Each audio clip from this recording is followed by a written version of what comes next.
I remember when the nightmares first started. I think it was 10, maybe 12 years ago. We had just gotten a new house. One of those old buildings that cracked and groaned when anything moved inside it. The ones they sell real cheap to poor families like mine instead of demolishing. I was only 16 at the time, and my dad thought that he, my brother, and I could use a fresh start away from the city. Sometimes I wish we never started. I wish we never moved out of our old apartment. But sometimes I understand that maybe it was fate that brought me here. Fate that dragged me to the front steps of a nightmare.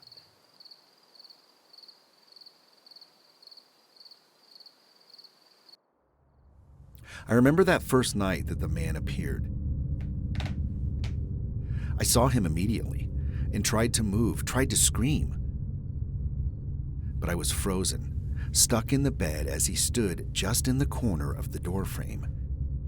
I of course knew what was happening the moment I realized that I couldn't move. I was experiencing sleep paralysis.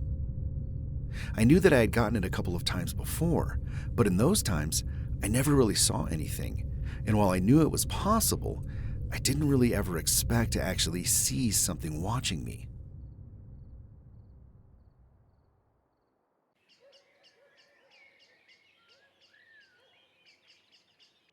I told my dad about it the next day, and he said I was probably tired and stressed after the move, and just too worried about never seeing my friends again. But I couldn't shake the feeling that something was wrong. But he was my dad, so I knew to listen to him, and I told myself that maybe it was really just stress. And then the second night came around, and there I was yet again, frozen in place. This time, however, there was nothing in the doorframe. The room felt almost empty as I turned my eyes to the left until suddenly I began to feel panic. I could hear something above me, just out of sight, a weak, guttural groaning as I fearfully turned my eyes to the ceiling and saw the source of the horrible sound.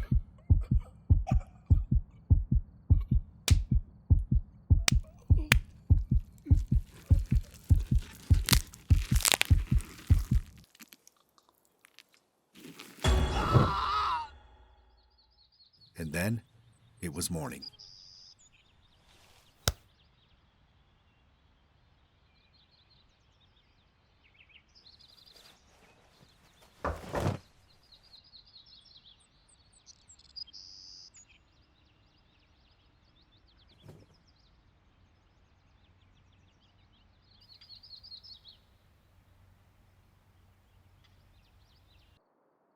The third night was the one that made us move again, the night I remember most, and probably why I remember the other nights as well as I did.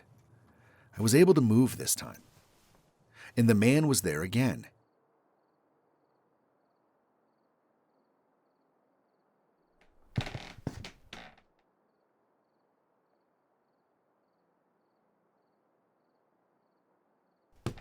As he moved, frail step after frail step, I suddenly heard the groaning and hesitantly turned my head to the ceiling, watching as the woman yet again pulled herself out from the dusty surface.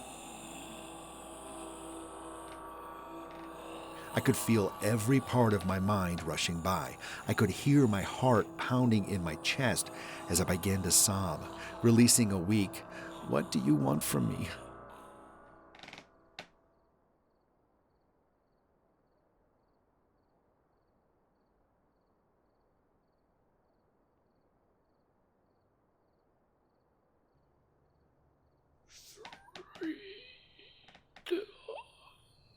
I was taken aback, hesitantly asking another question.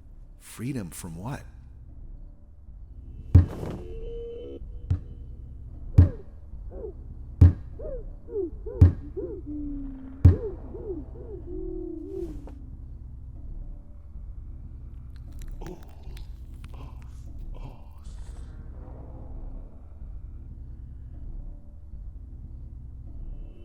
How many of you are there?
That was what made my dad call the police.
It didn't take long for them to find the bodies.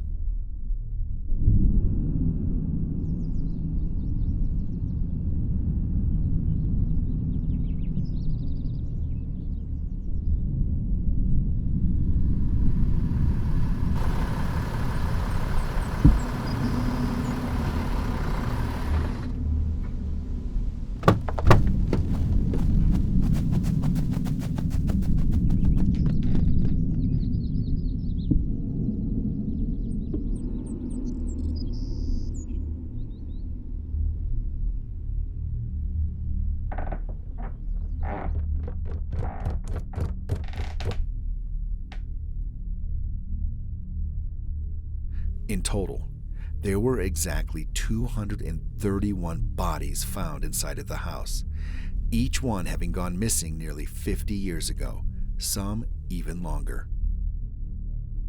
However, the thing I find the most disturbing was the last two sets of corpses, nearly 60 years old. They were a couple, still in their tattered and dusty marriage clothes. The police said that when they found them, there were scratches and tears on the wall they were trapped inside of, their clawing, desperate hands still weakly stuck into the plaster, pointing with their cold, ground-down nails. They were found right behind my bedroom wall.